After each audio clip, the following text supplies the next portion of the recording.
जय भीम। अभी हम लोग हैं जंतर मंतर पे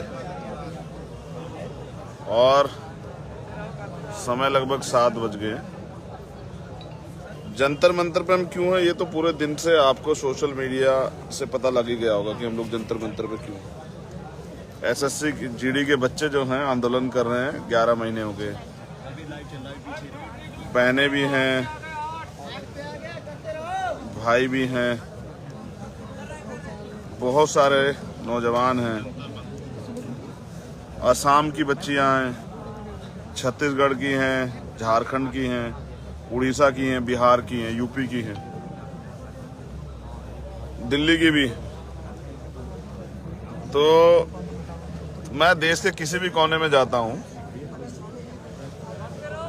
चाहे वो कोई भी प्रदेश हो, लेकिन समस्या युवाओं के लिए एक ही जगह है, एक जैसी है और एक ही समस्या है, बेरोजगारी। और कुछ लोग सही भी कहे, बेरोजगारी मुझे लगता है कि कोई बड़ा मुद्दा नहीं है। अगर नौजवानों के लिए बेरोजगारी बड़ा मुद्दा होता तो वो इस पे लड़ते। अब ये बच्चे 11 महीने से बैठे हैं, सरकार इनको सुनना नहीं चाहती। अब ये अपनी पीड़ा कहें किससे? अपने देश के गृह मंत्री से, प्राइम मिनिस्टर से, रक्षा मंत्री से, या किसी और? अब ये एक ट्विटर हैशटैग में चला रहे हैं। देखिए, मैं आपको दिखाता हूं मेरे आसपास क्या माहौल है।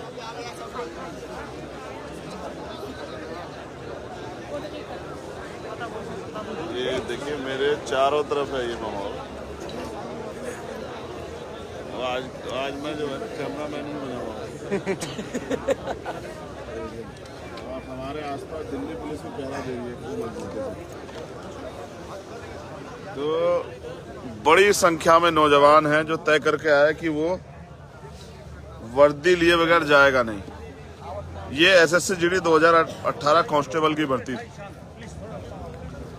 और इस भर्ती को, ये भर्ती प्रक्रिया 3 महीने में, 3 साल लगे इसको पूरी होने में।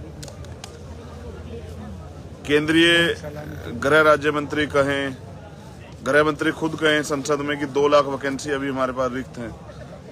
लगभग 54,000 बच्चे जो मेडिकल फिट हैं, यानी कि उन्होंने पहले रिटर्न का एग्जाम पास किया, फिर फिजिकल पास किया और फिर उसके बाद मेडिकल, यानी कि तीनों प्रक्रिया से गुजर के वो पास आउट है। बस जरूरत है उनको नियुक्ति लेटर देने की और उनको ट्रेनिंग सेंटर भेजने की।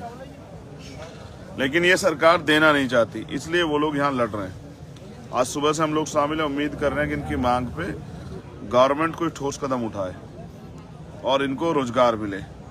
कुछ बहनें ऐसी हैं जिनके 13 महीने का बच्चा है, 14 महीने के बच्चे हैं, 3 साल के बच्चे हैं और बहुत सारी परेशानियां उनकी। कुछ ऐसी बहनें जो अनमैरिड भी हैं, कुछ बच्चियों के बहनों के परिवार, माँ भी आई हुई है, पिताजी भी आए हुए हैं, कुछ के भाई आए हुए हैं साथ में।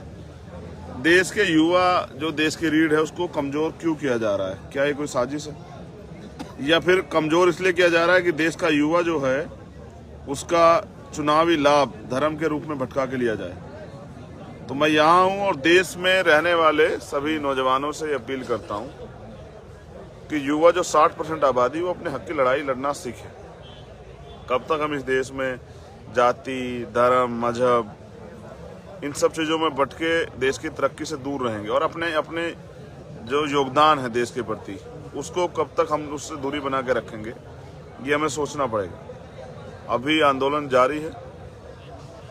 हमारा जो डेलीगेशन है वो बात कर रहा है पुलिस प्रशासन के लोगों से कि गृह मंत्री जी इस पर ठोस निर्णय लें, क्योंकि मैं समझता हूँ संवाद अगर जो होगा तभी कुछ हल निकलेगा। और संवाद इसलिए भी जरूरी है क्योंकि हमने पिछला आंदोलन देखा किसानों का, तो उनका संवाद हुआ बार बार, तो तब जाके कहीं एक बात पे आके वो सोल्यूशन निकला। ये भी 11 महीने से आंदोलन दे रहे हैं, लेकिन देश में आप कहीं भी जाएंगे, चाहे 69,000 शिक्षक भर्ती के बच्चों या कहीं भी, वहाँ ऐसे ही कुछ ना कुछ आंदोलन चल रहे हैं युवाओं के और सरकार सुनना नहीं चाहती। मैं तो इनसे ये अपील करूंगा कि एक दिन के आंदोलन सरकार शायद ना सुने तो आपको मजबूती से अपने आंदोलन चलाना चाहिए और मेरा समर्थन इनको तब तक रहेगा जब तक ये जीतते नहीं। 21 है आज। इस समय मैं लगभग जेल चला गया था पिछले, जब CNP NRC का आंदोलन हुआ। निर्दोष होते सरकार ने मुझे जेल भेजा। मैं तो आज भी मन बना गया, कपड़े साथ लाया हूँ कि गर्म कपड़े वहाँ जरूरत होती है। अगर जेल भेजती है सरकार तो गर्म कपड़े कम से कम रहने चाहिए भाई। अगर जीवित रहेंगे तभी तो लड़ेंगे ना।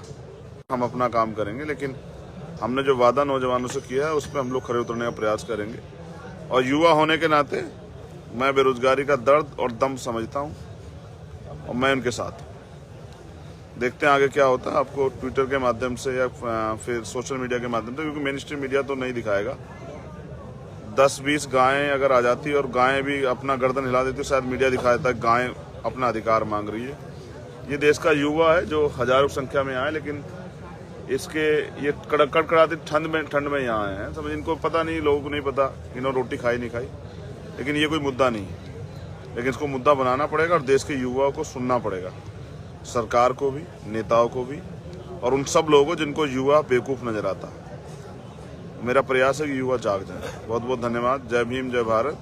और मैं दिल्ली की टीम का बहुत धन्यवाद देता हूँ। उन्होंने बहुत संघर्ष किया, उन्होंने बड़ी संख्या में लोग जुटाए, और मैं उम्मीद करूँगा आगे भी इस आंदोलन को मदद करवाने में वो अपने समर्थन आंदोलन को मजबूती से चलाएं। तभी आप, इसलिए आंदोलन जीतेगा, तभी आपका मान सम्मान बढ़ेगा। बहुत बहुत धन्यवाद। जय भीम, जय भारत।